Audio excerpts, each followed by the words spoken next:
Meu nome é Samuel, tenho 82 anos. Passei minha vida inteira celebrando o domingo de Páscoa, mas passei décadas ignorando completamente a realidade terrível do que realmente aconteceu no sábado. Nós sempre focamos na cruz e no túmulo vazio na minha igreja. Eu nunca soube o que Jesus estava fazendo durante aqueles 3 dias perdidos na escuridão. Quero contar a você o que descobri. Descobri uma verdade que mudou tudo o que acredito sobre minha própria morte. Deixe-me contar o que aconteceu. Nós nos referimos à Páscoa como o domingo da vitória em minha congregação. Nós a tratamos como nossa maior celebração do ano. Ouço pastores pregarem sobre a crucificação em todas as primaveras. Ouço-os pregarem sobre a pedra rolando para longe do túmulo. Raramente os ouço falar sobre o tempo entre esses dois eventos. Decidi que precisava entender o que aconteceu durante esses 3 dias perdidos. Abri minha Bíblia e comecei a procurar a verdade. Abre as páginas no livro de Mateus. Li o capítulo 12. Li as palavras de Jesus. Vi que os fariseus foram até ele e exigiram um milagre. Senti-me irritado ao ler isso, porque sabia que eles já tinham visto o poder dele em primeira mão. Li que Jesus os chamou de uma geração má e adúltera. Vi que ele lhes prometeu apenas um sinal específico. Li suas palavras exatas sobre o sinal de Jonas. Li que, assim como Jonas esteve na barriga da baleia por 3 dias e 3 noites, o Filho do Homem estaria no coração da terra por 3 dias e 3 noites. Coloquei minha Bíblia no colo. Perguntei a mim mesmo o que isso realmente significava. Eu sempre presumi que seu corpo apenas descansou silenciosamente no túmulo. Nunca pensei para onde sua alma foi. Honestamente, acho que a maioria de nós tem medo de morrer porque não temos absolutamente nenhuma ideia do que acontece conosco depois que nosso coração para de bater. Eu costumava ter pavor de dar meu último suspiro. Percebi que precisava entender a morte em geral antes de poder entender o que Jesus fez. Passei meses estudando os textos do Antigo Testamento. Aprendi exatamente o que acontecia com uma pessoa quando ela morria antes da cruz. Descobri um lugar chamado Sheol. Aprendi que cada pessoa que morreu no Antigo Testamento foi para este exato lugar. Li no livro de Números que o Sheol está localizado no centro da terra. Entendi então por que Jesus disse que estaria no coração da terra. Li o livro de Isaías e aprendi que o Sheol era descrito como uma cidade com portões. Li o livro de Jó e vi que tinha trancas de ferro. Li a descrição de Jó sobre ele como uma terra de trevas profundas e completa desordem. Li os salmos de Davi em seguida. Vi Davi chamá-lo de terra do esquecimento. Pensei em meus próprios bisavós. Percebi que nem me lembro de seus nomes. Sabia que Davi estava certo porque nós, os vivos, eventualmente esquecemos os mortos. Senti uma profunda sensação de melancolia lendo esses avisos antigos. Passei para o Novo Testamento e aprendi que a palavra grega para Sheol é Hades. Descobri que esse lugar de espera tinha 2 compartimentos inteiramente diferentes. Aprendi que um lado era um lugar de terrível tormento para os ímpios. Aprendi que o outro lado era um lugar de conforto para aqueles que acreditavam em Deus e esperavam pelo Messias. Aprendi que esse lado confortador era chamado de seio de Abraão. Também aprendi que às vezes era chamado de paraíso. Lembrei-me da história do ladrão na cruz. Lembrei-me de Jesus dizendo a ele que hoje você estará comigo no paraíso. Sempre pensei que Jesus se referia ao céu. Eu não sabia na época, mas estava completamente errado. Aprendi que Jesus não ascendeu ao céu até depois de sua ressurreição. Finalmente entendi que Jesus estava dizendo ao ladrão que eles iriam para o compartimento no Sheol chamado paraíso. Eu queria saber exatamente como eram esses 2 lugares. Abri minha Bíblia no livro de Lucas, capítulo 16. Li a parábola que Jesus contou sobre o rico e Lázaro. Li que o rico se vestia com roupas de púrpura caras e vivia em absoluto esplendor. Li sobre o pobre mendigo chamado Lázaro, que jazia à sua porta coberto de feridas dolorosas. Li que os cães selvagens vinham e lambiam suas feridas. Senti nojo ao ler esse detalhe específico. Li que ambos os homens morreram. Vi que os anjos levaram Lázaro para o seio de Abraão. Li que o rico foi enterrado, mas sua alma acordou no Hades. Li que o rico levantou os olhos enquanto estava em terrível tormento. Li que ele viu Abraão de longe. Li que ele viu Lázaro descansando em segurança no seio de Abraão. Li seu grito desesperado por misericórdia. Vi-o implorar a Abraão que enviasse Lázaro com apenas uma gota de água para refrescar sua língua. Li sua confissão de que estava em agonia na chama. Li a resposta de Abraão. Vi Abraão lembrá-lo de que ele teve suas coisas boas durante sua vida, enquanto Lázaro teve coisas más. Li a parte mais terrível em seguida. Li que Abraão disse que havia um grande abismo fixo entre eles. Aprendi que ninguém jamais poderia passar de um lado para o outro. Eu sabia que isso era uma parábola. Sabia que as parábolas eram histórias fictícias usadas por Jesus para ilustrar verdades espirituais. Percebi que os homens eram fictícios, mas sabia que os lugares que vivenciaram eram absolutamente fatos. Sabia que Jesus estava descrevendo a vida após a morte real. Senti um suor frio se formar na nuca. Percebi o quão perigoso meu próprio pecado terreno realmente era. Deixe-me explicar como isso se relaciona com minha própria infância. Cresci em uma igreja muito tradicional. Lembro-me de sentar nos bancos de madeira dura quando era um garotinho. Nós nos levantávamos todo domingo de manhã e recitávamos o Credo dos Apóstolos. Decorei as palavras facilmente. Eu dizia que creio em Deus Pai Todo-Poderoso. Eu dizia que creio em Jesus Cristo. Recitava a frase de que ele padeceu sob Pôncio Pilatos, foi crucificado, morto e sepultado. Repeti a frase seguinte sem nunca pensar nela. Eu dizia as palavras: ele desceu ao inferno. Eu nunca soube o que estava realmente dizendo. Apenas repetia o que meus pais me diziam para dizer. Passei décadas da minha vida confessando uma verdade teológica profunda, sem nunca entender o peso de minhas próprias palavras. Decidi que precisava olhar para as raízes históricas da minha fé. Fui à biblioteca pública e encontrei uma cópia das Institutas da Religião Cristã.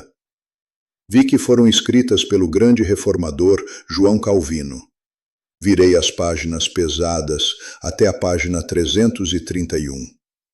Corri meu dedo enrugado pela coluna. Li as palavras de Calvino, explicando que se Jesus apenas sofresse a morte física na cruz, ainda estaríamos presos em nossos pecados.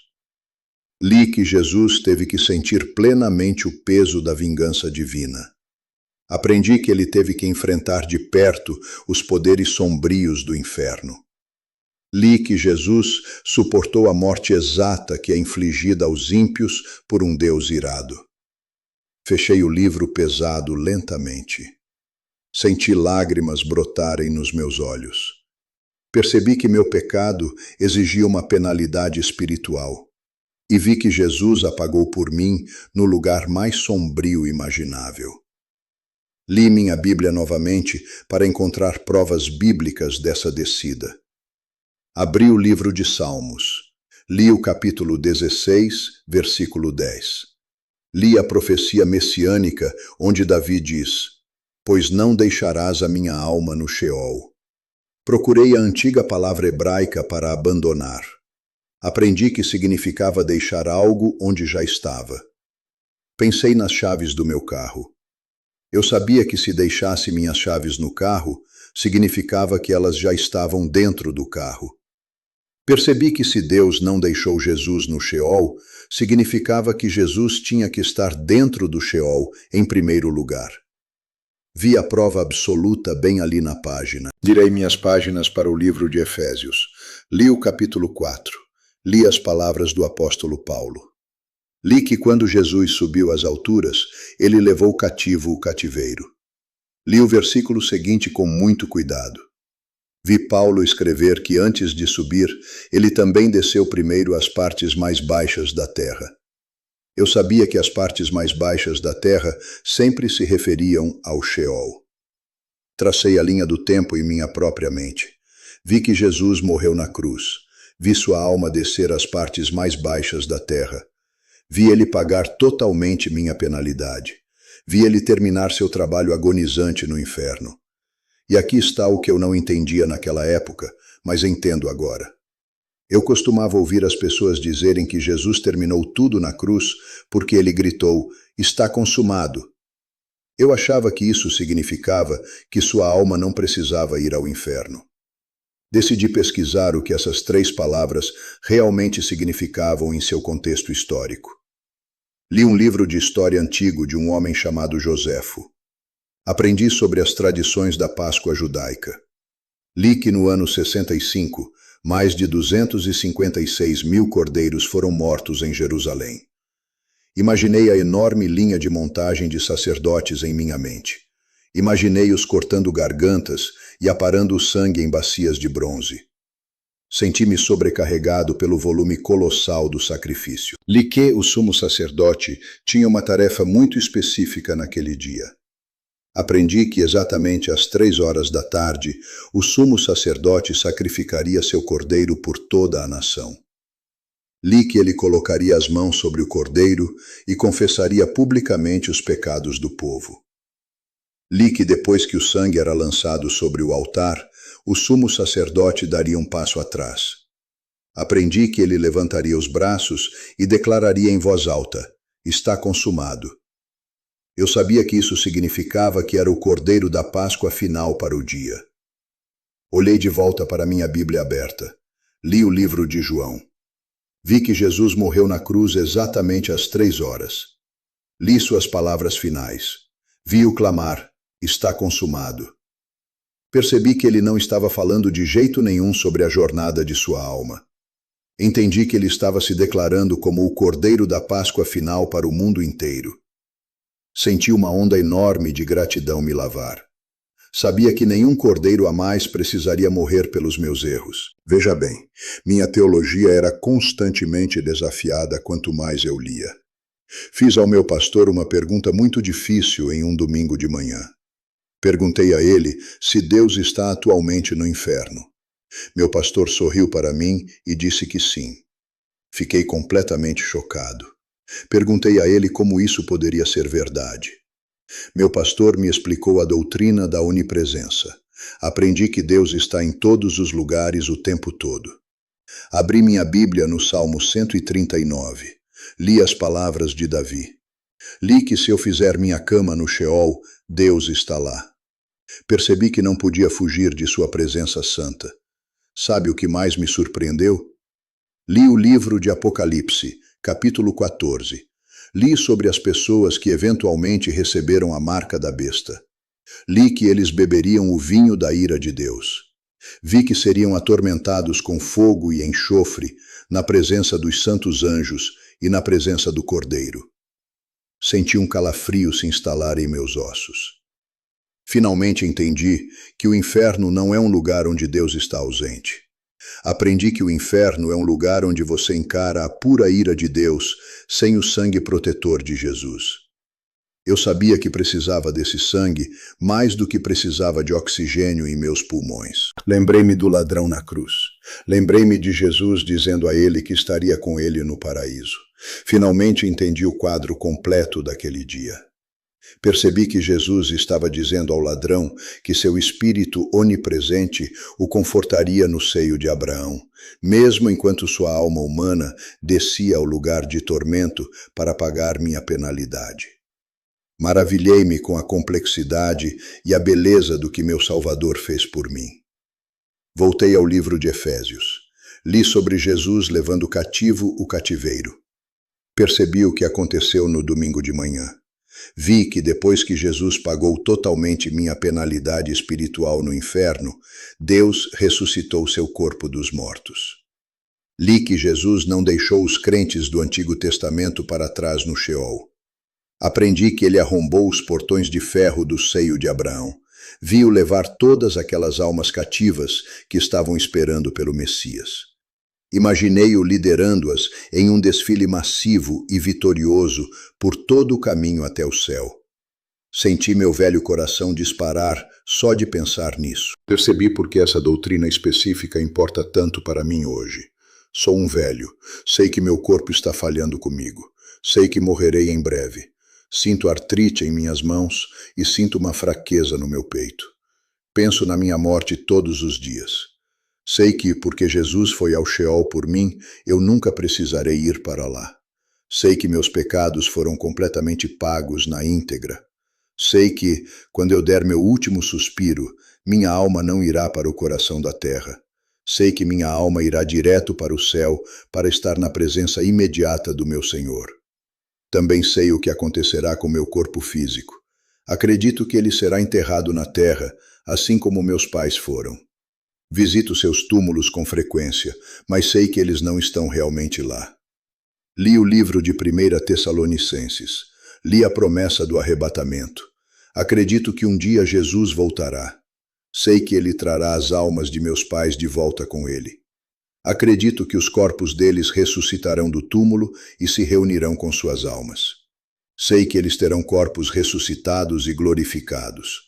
Acredito que se eu morrer antes desse dia, experimentarei a exata mesma ressurreição física. Espero ansiosamente pelas bodas do Cordeiro. Mal posso esperar para ver minha família novamente em forma física. Passo meus dias sentado na minha sala, lendo minha Bíblia e agradecendo a Deus pelos 3 dias perdidos. Agradeço a Ele por não interromper sua obra na cruz. Agradeço a Ele por suportar a ira espiritual que era destinada a mim. Sei que mereço o lugar de tormento. Sei que mereço a agonia na chama. Pequei o suficiente para ganhar meu lugar naquele lado do abismo. Louvo a Deus porque Ele tomou meu lugar nas trevas para que eu possa viver para sempre na luz. Espero que minha história ajude você a entender a verdadeira profundidade do que aconteceu naquele fim de semana de Vitória. Espero que isso remova completamente o medo da morte do seu próprio coração. Quero que você saiba que sua penalidade foi paga. Quero que você aceite o Cordeiro da Páscoa final para si mesmo. Não quero que você encare a ira de Deus sozinho. Todos nós temos uma escolha a fazer, e quero que você faça a escolha certa hoje. Se minhas palavras ajudaram você a entender melhor essas escrituras, eu adoraria que você se inscrevesse no meu canal. Planejo continuar compartilhando as verdades que encontro na minha velha Bíblia. Quero construir uma comunidade de pessoas que buscam as coisas profundas de Deus. Por favor, curta este vídeo para que ele possa alcançar outras pessoas que têm medo de morrer. Quero que você deixe um comentário abaixo e me diga seus pensamentos sobre o sinal de Jonas. Eu leio cada comentário e agradeço o seu tempo. Estou orando por você. Espero que encontre a paz que vem de conhecer a história toda. Vejo você no meu próximo vídeo. Que Deus te abençoe e te guarde. Amém.